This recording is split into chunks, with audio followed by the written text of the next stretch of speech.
중국 우한에서부터 시작된 코로나19 바이러스가 전 세계에 확산됐습니다. 이제 세계 어느 곳에 어떤 나라라 할지라도 이 바이러스의 위험에서 안전한 나라는 없는 것 같습니다. 미국에서도 전 지역에 이 바이러스가 퍼져나감에 따라서 미국 대부분에 있는 교회들이 아마 이번 주부터 주일 예배를 온라인으로 드리게 되었다라는 소식을 듣게 되었습니다. 우리 교회도 코로나 사태가 시작되자마자 벌써 3주째 온라인으로 예배를 드리고 있습니다. 아마 지금도 온라인으로 예배드린 성도님들은 아직 많이 조금 생소하시고 힘드시겠지만 우리가 이 어려운 시기에 더욱더 하나님의 은혜를 사모하며 여러분의 각자의 가정에서 또 처소에서 예배할 때에 최선을 다해 예배하시는 여러분 되시기를 원합니다. 마태복음 18장 20절에 보면 이렇게 말씀하고 계셔요. 두세 사람이 모여 내 이름으로 모인 곳에 나도 그들 중에 있느니라 라고 주님께서 말씀하셨습니다. 하나님은 100명, 500명, 1000명의 사람들이 모인 곳에서만 역사하시는 분이 아니시라.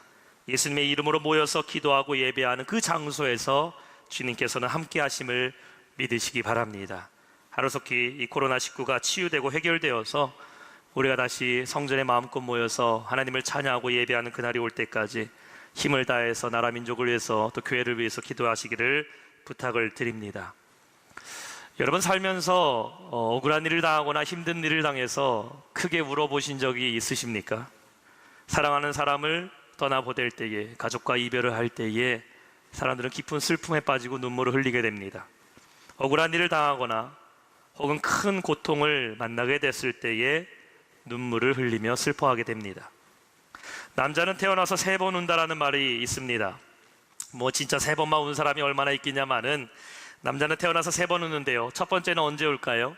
태어나서 울어야 되고, 두 번째는 부모님이 돌아가셨을 때 울어야 되고, 세 번째는 언제 울어야 될까요? 이게 조금 말이 좀 틀려지더라고요. 세 번째는 이 아내를 사랑하는 남편들은 양파를 깔 때 울어야 된다고 얘기하기도 하고, 근데 나라를 잃어버릴 때 울어야 된다. 남자는 3번 울어야 된다고 얘기를 합니다. 이 무슨 말일까요? 눈물은 아무 때나 흘리는 것이 아니라 큰 슬픔이나 진짜 어려운 일을 겪을 때에만 울어야 된다, 이런 말이겠지요. 젊은 남자와 청년이요, 좋아하는 여인을 만나서 청혼을 할 때에 뭐라고 얘기합니까? 나랑 결혼해주면은 손에 물 한 방울 안 묻게 해줄게 라고 얘기하고요. 요즘 젊은이들이 이렇게 얘기한다고 하죠. 나랑 결혼하면 평생 울지 않고 이 꽃길만 걸어가게 해줄게. 이렇게 해서 결혼했는데, 우리 여성분들께 물어보겠습니다. 남편은 그렇게 만나서 결혼했는데 남편이 나 만나면 울지 않고 행복하게 해준다 했는데, 정말 남편 때문에 울지 않고 계십니까? 아니면 남편만 없으면 행복할 것 같습니까? 사람은 울 것을 찾는 것이 아니라 행복한 것을 찾습니다. 우는 것 좋아하는 사람 아무도 없을 것입니다. 더 정확하게 말하자면은 울만한 일을 안 만나고 싶어하는 것이 사람의 마음이라는 것입니다. 슬픔을 좋아하는 것이 아니라 행복을 좋아하고, 우는 것 좋아하는 사람 아무도 없습니다. 우는 것은 감추고 눈물은 숨기지만 웃음은 보여주고 행복해하는 것은 나타내고 싶은 것이 우리의 마음이라는 것입니다. 어릴 때에도요, 울면 안 된다고 배웠습니다. 울면 안 돼. 왜냐하면 산타 할아버지는 우는 아이는 선물을 안 주시기 때문에. 그래서 울지 말아야 된다. 산타 할아버지가 선물 안 준다 얘기합니다.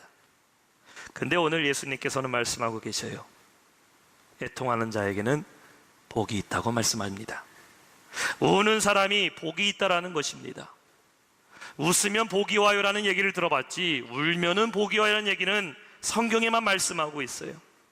그냥 눈물을 흘리는 것, 슬퍼하는 것 정도를 말하는 것이 아닙니다. 오늘 성경에서는 애통한 자가 복이 있다고 말하고 있어요. 애통한 자라고 말합니다. 원어를 보니까요, 펜테오라는 단어를 썼습니다. 이 말의 뜻이요, 곡하다, 탄식하다, 애통해하다라는 말입니다. 즉 가슴이 찢어지도록 우는 자의 모습을 애통하는 자, 펜테오라고 말하고 있어요. 사랑하는 자녀를 먼저 하늘나라로 보낸 어머니가 그 아들의 죽음 앞에서 울고 있는 그 모습, 펜테오의 슬픔이겠지요. 극심한 육체적 고통 가운데 죽음을 앞두고서 참을 수 없어서 흐느끼고 있는 눈물이 펜테오의 슬픔입니다. 처절한 빈곤과 상실과 누명과 억울함으로 인해서 고통을 겪을 때에 가슴을 치면서 이 억울함을 좀 해결해 달라고 울부짖는 것, 펜테오의 슬픔입니다. 우리가 살아갈 때는 이러한 슬픔을 피하려고 애를 쓰지만 피할 수 없이 만나는 애통함이 반드시 우리의 삶에는 있다라는 겁니다. 이미 이 펜토의 슬픔을 삶 가운데 경험하신 분이 있는가 하면은 앞으로 우리는 경험할 수도 있습니다. 그럴 때 우리는 이 애통함을 어떻게 받아들여야 될까요? 또 애통함이 어떻게 우리에게 축복이 될 수 있을까요? 우리는 오늘 말씀을 통해 함께 살펴보기를 원합니다. 첫 번째는 무엇이 애통한가입니다. 무엇이 애통한가? 성경에는 여러 가지 슬픔과 애통에 대해서 말씀을 하고 있습니다. 근데 그 애통에도 두 가지가 있더라고요. 합당한 애통, 영적인 애통함이 있는가 하면은 부적절한 애통, 잘못된 애통이 있다는 것도 보여집니다. 아이가요, 어떤 아이는 이런 아이가 있죠. 자기가 원하는 것을 얻기 위해서 심하게 떼를 쓰는 아이가 있습니다. TV 프로그램을 보게 되면요, 어떤 그렇게 떼 쓰는 게 심한 아이는 길거리든지 찾길이든지 사람들이 많은 가게이든지 간에 엄마 아빠가 자기가 원하는 거 사주지 않으면 일단 들어놓고 울부짖으면서 그냥 소리를 지르댑니다. 그렇게 떼쓰는 아이는요, 사준다고 해결되는 게 아니죠. 가만 냅두고 침착해질 때까지 내버려두고 때로는 호통해 가면서 그 아이의 버릇을 고쳐야 됩니다. 이와 같이 어떤 사람들은 속이는 눈물을 보이는 사람이 있죠.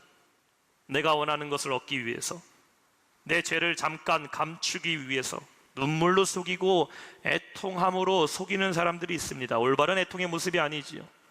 우리가 앞서 설교 전에 봤던 사순절의 영상과 같이 회개는 하지만 뒤돌아서면은 다시 또 다른 죄를 저질러 버리니, 그때 그 상황과 위기만 모면하기 위해서 눈물을 보이는 척은 하지만 삶으로 돌아가면 여전히 죄를 아무렇지도 않게 짓고 살아가는 자의 애통함은 오늘 성경에서 말하는 그 애통에는 해당되지 않는다라는 겁니다. 마태복음 27장에 예수님을 은 30에 팔았던 가룟 유다는 뒤늦게 후회를 하면서 대제사장들에게 가서 은 30냥 던져주면서 없던 일로 하자라고 후회하고 애통하지만 그의 애통은 생명에 이르는 회개가 아니라 죽음에 이르게 되는 후회만 하게 됩니다. 사무엘상 15장 24절에 보면 사울은 애통해 하면서 사무엘에게 자신의 죄를 고백하는 것 같이 보여집니다. 그는 자신의 죄를 감추고 피하려고 하는 부적절한 애통을 하는 겁니다. 그러니 이후에 또다시 죄를 저지르며 또다시 자신의 죄가 합당했다라는 것을 말하는 것을 보게 돼요. 창세기 4장 13절에 보면은 자기 동생을 돌로 쳐 죽였던 가인이 하나님께 진노를 받게 되자 그는 하나님의 심판에 대해 억울하다며 애통하지만 그 애통함은 복을 받는 애통이 아니라는 겁니다. 애통한 자가 다 복 받는 것이 아니라 복을 받는 애통이 있다는 것이죠. 모든 눈물이 다 위로를 받고 모든 슬픔이 다 해결을 받는 것이 아니라 위로함을 받고 복이 되는 눈물과 고통이 있다는 겁니다. 그렇다면 무엇이 애통한 자가 복을 받는 것일까요? 오늘 주님께서 말씀하시는 이 애통함은 영적인 애통함을 말하고 있습니다. 육신의 환경에 대한 애통함이 아니라 나의 죄에 대한 애통함을 말하고 있어요. 여러분, 인간의 모든 고통의 원인이 무엇일까요? 애통함의 시작이 어디서부터 시작될까요? 그것은 바로 죄에서부터 시작이 됩니다. 에덴 동산에서 아담과 하와가 하나님 맨 처음에 창조하셨을 때 그곳에는 눈물이 없었습니다. 고통이 없었어요. 애통함이 에덴 동산에 없었습니다. 그러니까 첫 번째, 인간이 선악과 사건의 죄를 지음으로 인해서 인간에게는 뭐가 들어옵니까? 죄가 들어오게 되죠. 죄가 들어오면서 동시에 우리의 삶은 가시덤불과 엉겅퀴가 나는 고통의 삶이 시작되게 됩니다. 따라서 우리가 당하는 모든 애통의 시작은 어디 있다라는 것입니까? 죄에 있다라는 거예요. 그러나 사람들은 애통의 시작이 죄라는 것을 잊고 있습니다. 애통의 원인을 환경이라고 얘기를 해요. 상황을 탓합니다. 사람을 만났기 때문에 애통함이 시작됐다라고 얘기를 합니다. 그래서 환경이 좋아지게 된다면은, 내 삶이 좀 나아지게 된다면은, 물질을 많이 취하게 되고 인생의 출세와 성공을 하게 된다면은, 좋은 사람 만나면은 더 이상 애통할 것도 눈물을 흘릴 것도 없다라고 생각합니다. 그러나 여러분, 정말 그렇습니까? 우리의 삶에는 아무리 내 삶이 나아진다 해도, 새로운 사람을 만난다 해도 여전히 애통함과 고통이 우리 안에 있다라는 것이지요. 코로나19로 인해서 인간의 나약함이 여지없이 드러나고 있지 않습니까? 돈으로 질병을 막을 수 있습니까? 건강한 사람이라고 이 전염병의 공격에서 이겨낼 수 있습니까? 국경을 통제한다고 막을 수가 있습니까? 못 막습니다. 얼마 전까지만 해도 우리나라 제4차 산업혁명을 말하면서 모든 것이 연결되고 지능적인 사회로 진화하였다라고 말은 하지만 마스크 하나 없이는 밖에 마음대로 나갈 수 없는 그러한 절망적인 상황에 우리는 살아가고 있다는 것이에요. 문제가 무엇입니까? 죄악된 인간에게는 기본적으로 애통함을 없앨 수 있는 능력이 없다는 겁니다. 따라서 애통의 시작은 죄이며 그 애통이 축복이 되기 위해서 어떻게 해야 됩니까? 우리는 이 애통의 문제를 가지고 주님 앞에 회개하며 용서를 구해야 된다는 것입니다. 우리에게 오는 인간의 고통의 문제보다 먼저 우리는 죄에 대한 애통함을 갖고 회개해야 된다는 것이에요. 모세가 이스라엘 백성들을 출애굽할 때에 하나님은 10가지 재앙을 애굽에 내리시게 됩니다. 각가지 재앙이 내릴 때마다 바로는 말합니다. 이 재앙만 물러가게 한다면은, 이 재앙만 없어지게 한다면은, 이 병충해만 사라지게 한다면은 자신이 백성들을 보낸다고 말하지만 반복되는 애통함이죠. 하지만 그것이 근본적으로 해결되는 문제는 아니라는 것이죠. 하나님이 원하시는 것은 완전한 회개를 원한다는 것입니다. 죄인의 문제는 심판이 죄 뒤에 따라오기 때문에 애통합니다. 심판을 보고서 이것만 사라지게 된다면, 환경을 보고서 이 문제만 사라지게 된다면, 지금 내 애통의 문제만 없어지게 된다면 해결될 수 있다고 생각하지만 문제는 환경이 아니라 바로 우리의 죄에 있다는 것이에요. 다윗은 시편 51편 3절에 이렇게 말하고 있어요. 내 죄가 항상 내 앞에 있다고 말합니다. 내 죄가 내 앞에 있다. 다윗이 괴로운 것은 하나님의 심판 때문에 괴로운 것이 아니라 죄 때문에 괴롭다는 것이에요. 죄 때문에, 하나님께 지은 죄 때문에, 그 죄에서 이겨낼 수 없는 연약한 육신 때문에 자신이 괴로워하고 있다는 것입니다. 누가복음 15장에 나오는 탕자가 집으로 돌아와서 아버지께 처음 한 말이 무엇입니까? 18절과 22절에 동일하게 탕자는 이렇게 말합니다. 내가 하늘과 아버지께 죄를 지었사오니. 아버지 만나고 나서 탕자가 하는 말이 아버지 나갔더니 거지가 되었고 먹을 것 없어서 내가 굶주렸었고 내가 진짜 고생 엄청나게 많이 하고 집에 들어왔습니다. 탕자는 그렇게 말 안 했어요. 돌아오자마자 그가 한 말은 하늘과 아버지께 죄를 지었다라고 회개합니다. 오늘날 우리의 애통함은 어디 있습니까? 애통의 원인은 무엇입니까? 질병 가운데 고통 당하고 있고 삶의 어려움으로 인해서, 혹은 여러분의 가정과 자녀 때문에 물질로 인해서 내가 고통 가운데 있다 할지라도 우리의 애통의 원인은 가장 먼저 죄 때문에 우리는 애통함을 느껴야 된다는 것입니다. 그 애통함으로 인해서 주님께 우리가 더 가까이 가게 된다면 그것이야말로 우리에게 바로 복된 애통이 된다는 것입니다. 무엇 때문에 애통합니까? 나의 죄 때문에 애통해야 된다는 것이에요. 그렇다면 두 번째로 애통의 목적은 무엇일까요? 자, 우리가 왜 애통해야 될까요? 괴테는 이런 말을 했습니다. 눈물 젖은 빵을 먹어보지 못한 사람과는 인생을 얘기하지 말라라는 말을 했죠. 이것이 무엇을 의미합니까? 눈물과 고통의 시간을 겪은 사람이야말로 진짜 인생을 살았던 사람이라고 얘기할 수 있다는 것입니다. 여러분, 유명한 맛집을 가게 되면요, 그 식당만의 그 맛이 있습니다. 같은 설렁탕을 먹어도요, 그냥 체인점, 프랜차이즈의 이름만 빌려서 장사하는 그 식당의 국물 맛하고요, 한 자리에서 50년, 60년씩 그 설렁탕을 팔았던 그 가게는요, 벌써 한 숟갈 국물 떠보자마자 국물 색깔부터 틀립니다. 오래된 가게든요, 이런 말들 하죠. 우리 가게는 50년간 가마솥에 아궁이에 불이 꺼진 적이 없습니다. 그렇게 오랫동안 진국을 우려내면요, 그 맛이 틀리다라는 것입니다. 여러분, 인생에도요, 진국 같은 인생이 있습니다. 어떤 분들의 얘기를 들어보면 우여곡절을 겪고 산전수전, 공준전까지 다 겪어본 분들의 얘기를 들어보면 대충 인생 편하게 설렁설렁 살았던 사람들과는 다른 무언가 깊은 인생의 진국이 있다는 것입니다. 여러분, 우리의 신앙도 마찬가지입니다. 신앙도요, 진국과 같은 신앙이 있습니다. 깊이가 있는 신앙이 있다는 것이죠. 어떠한 과정을 통해서 우리 신앙은 깊이가 있는 신앙이 됩니까? 바로 애통의 시간을 통해서 우리는 깊이 있는 신앙이 될 수 있다는 겁니다. 욥을 보세요. 욥은 뜻하지 않은 환난을 당하게 됩니다. 자녀를 잃어버리고 재산을 잃어버리고 건강도 잃어버렸습니다. 욥의 아내는 그를 저주하며 떠났어요. 그는 그때 애통의 시간을 겪은 뒤에야 비로소 하나님에 대해 알 수 있었더라고 고백합니다. 욥기서 42장 5절에 말씀하고 있어요. 내가 주께 대하여 귀로 듣기만 하였사오나 이제는 눈으로 주를 배옵나이다 라고 말합니다. 하나님을 잘 안다고 얘기했어요. 신실한 자였습니다. 하나님과 동행했던 자였지만 그는 고난의 시간, 애통의 시간을 겪은 뒤에야 비로소 하나님이 어떤 분이신지 가까이 배울 수 있게 됐다는 것이에요. 다윗은 애통의 시간을 겪었습니다. 오해와 배신으로 인해서 도망자의 삶을 살게 됩니다. 처음에는 사울의 칼을 피해 도망다녔고, 두 번째는 아들 압살롬의 칼을 피해 도망다녔습니다. 그의 삶은 구비구비마다 도망자였고 피하는 어려운 삶에 애통한 순간들을 겪게 됩니다. 또한 자신의 죄 때문에 그는 옷을 찢으며 마음을 찢으며 회개의 눈물을 흘렸던 사람이에요. 그러나 그는 애통의 시간을 통해서 이스라엘의 가장 위대한 왕이 될 수 있었습니다. 바울도 애통의 시간을 겪었어요. 디모데전서 1장 13절에 그는 자기 자신에 대해서 죄인 중에 괴수라고 말합니다.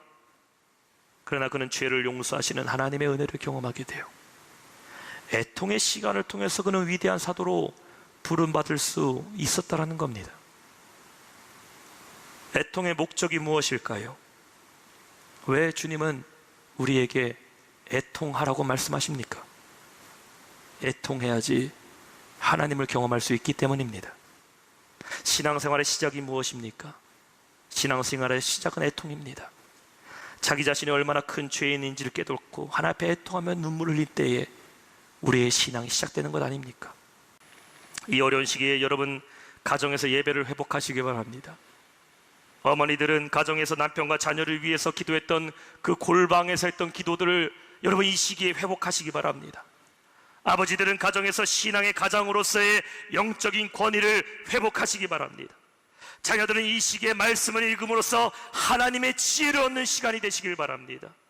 이 어려운 시기를 애통함으로 회복하고 애통함으로 부르짖어 하나님께 기도할 때에 우리 영통영락교회 애통의 기도가 시작될 때에 하나님의 위로와 축복이 여러분 각 가정 가운데 임할 줄로 믿습니다.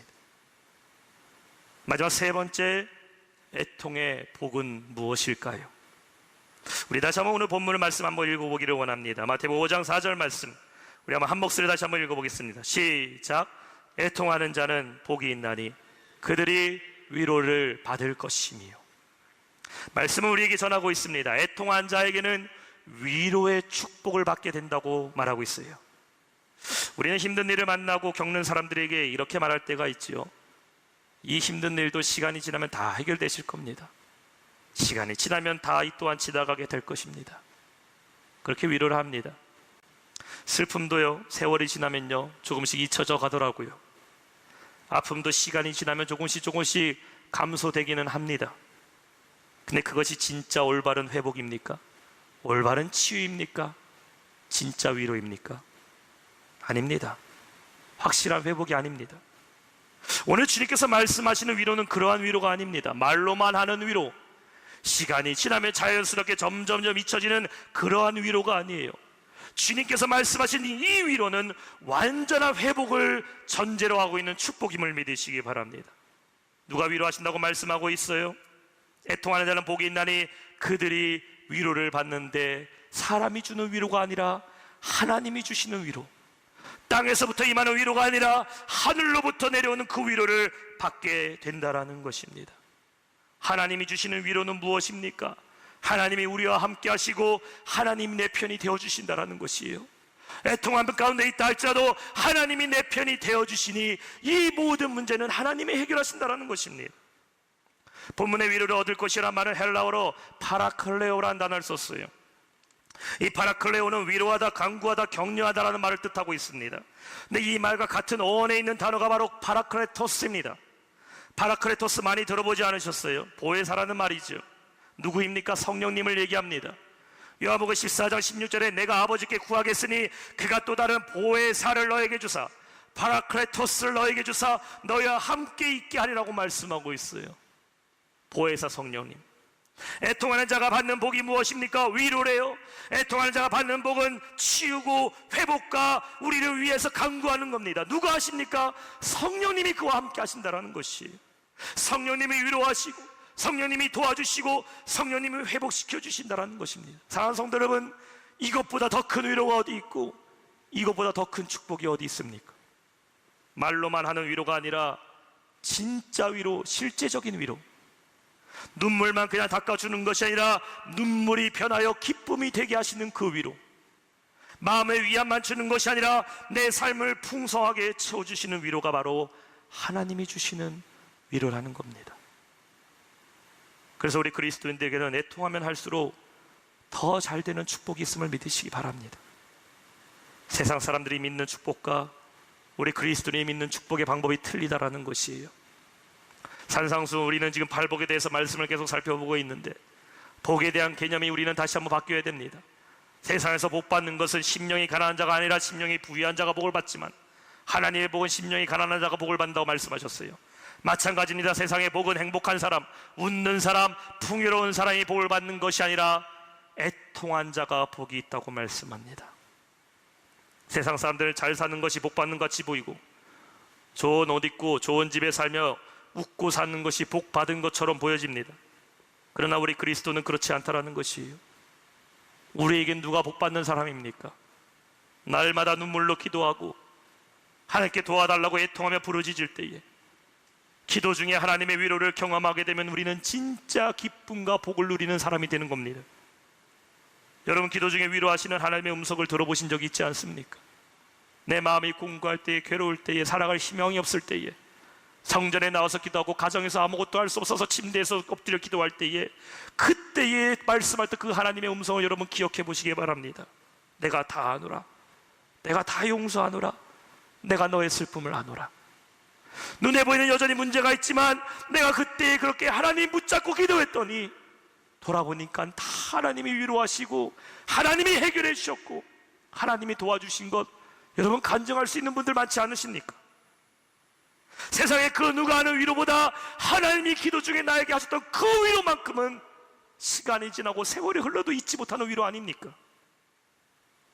애통하는 자에게는 하나님이 위로하심을 믿으시기 바랍니다. 우리는 오늘 이 위로를 얻기 위해서 애통하며 기도해야 된다는 것이에요. 지난날 우리 영통용락교회가 걸어온 발자취를 보게 되면은 하루도 고생 없이 마음 편히 온 날이 별로 없습니다. 올해 33년 우리 용락교회 역사를 돌아보면은 5번의 성전 건축과 교회 발자취 구석구석마다 눈물의 기도 자국이 남아있어요. 담임 목사님과 담임 사모님의 눈물의 기도가 있었기 때문에 교회가 이루어졌고, 또 그때에 함께 동역하며 교회를 위해서 기도한 성도님들의 눈물의 기도와 눈물의 헌신이 있었기 때문에 오늘까지 올 수 있었던 겁니다. 근데 눈물만 있었습니까? 그 시간 눈물 흘리며 지나왔지만 돌아보면은 하나님이 그때그때마다 위로하셨고 그때그때마다 우리에게 풍성한 축복을 베풀어 주셨고 얼마나 많은 기적을 우리에게 보여주셨습니까? 앞으로도 마찬가지입니다. 변한 건 없습니다. 평탄한 길은 우리에게 주어지지 않았습니다. 여전히 우리는 애통하며 기도해야 되고 하나님의 은혜 없이는 살 수 없음을 고백하며 눈물로 기도해야 됩니다. 우리 교회가 하나님의 인도하심과 하나님의 축복을 받기 위해서는 애통함의 기도가 이어져야 된다는 것이에요. 여러분의 삶도 마찬가지 아닙니까? 이제 좀 먹고 살만하다고, 이제 좀 행복해졌다고 여러분의 기도가 멈추면 행복한 것입니까? 그렇지 않습니다. 우리는 여전히 애통의 기도를 할 때에 하나님의 위로 오시는 단 하루도 살 수 없음을 눈물로 고백하며 나아갈 때에 그 눈물이 모이고 눈물이 모여서 우리에게 놀라운 간증과 축복이 됨을 믿으시기 바랍니다. 시편 56편 8절에 고백하고 있지 않습니까? 나의 눈물을 주의 병에 담으소서. 우리의 눈물이 하나님의 병에 다 찰 때까지 애통하며 기도해야 됩니다. 그래야 하나님 복 받는 거예요. 참된 그리스도인들은 유쾌한 모습을 가장해야 될 사람들이 아닙니다.